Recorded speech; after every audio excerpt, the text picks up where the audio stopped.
இன்றே டவுன்லோட் செய்து உங்கள் ஃபேவரட் ஷோக்களை என்ஜாய் பண்ணுங்க. எப்படியாவது இந்த வருஷம் அத்தையோட கல்யாண நாள சந்தோஷமா கொண்டாடணும். எப்படின்னு தான் தெரியல, ஆனா எப்படியாவது கொண்டாடணும்.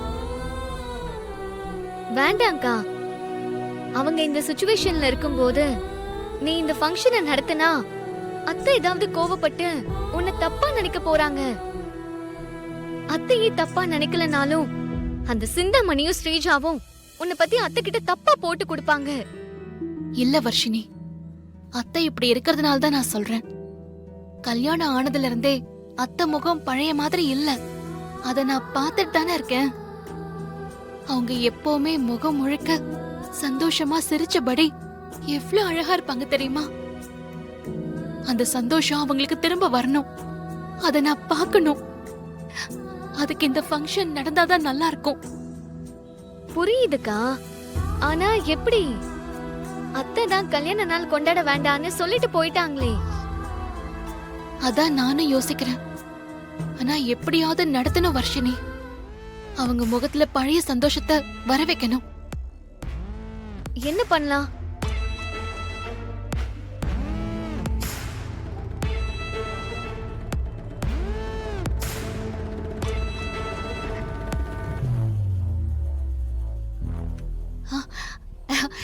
ஏய், ஒரு நல்ல யோசனை.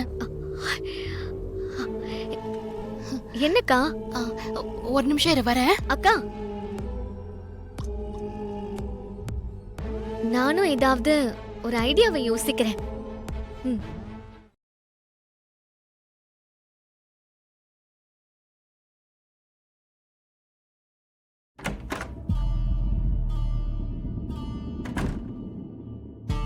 விஷால் விஷால், எப்படியாவது நம்ம அத்தைய சம்மதிக்க வச்சே ஆகணும். அத்தையோட கல்யாண நாள் செலிப்ரேஷன் நல்லபடியா சூப்பரா இருக்கணும். எப்படியாவது அத்தை இதுக்கு ஒத்துக்கணும். அதுக்கு ஒரே ஒரு விஷயம் பண்ணா போதும். என்ன விஷயம் சொல்லுங்க. இந்த வீட்டை விட்டு நீ வெளியில போயிடு. கல்யாண நாள் சந்தோஷமா நடக்கும். உன்னாலதான் எல்லா வருஷமும் சந்தோஷமா கொண்டாடுற இந்த ஃபங்க்ஷனை எங்க அம்மாவே வேணான்ட்டாங்க. உன்னாலதான் இப்படி ஆச்சு. நீதான் காரணமே. ஐயோ விஷால், இப்ப அத விடுங்க. அதெல்லாம் முடிஞ்சு போச்சு. இப்ப எதுக்கு பழசெல்லாம் பேசிட்டு இருக்கீங்க? ஃபங்க்ஷனை எப்படி நடத்தலாம், என்ன பண்ணா ஃபங்க்ஷனுக்கு அத்தை ஒத்துக்குவாங்க, அத முதல்ல சொல்லுங்க. அதான் அம்மா முடியாதுன்னு சொல்லிட்டாங்கல்ல. எப்படி நடத்தலாம்னா எனக்கு எப்படி தெரியும்? நீதான் ஏதாவது யோசிச்சு வச்சிருப்பல, அத பண்ணு போ. நான் யோசிச்சு தான் வச்சிருக்கேன். நான் ஒன்னு சொல்றேன், நம்ம அந்த மாதிரி பண்ணலாமா? என்னது? அத்தை, என்ன பண்ண போற? ரகசியம் சொல்றேன். என்ன ரகசியமா? சரி, சொல்லு. குனிங்க.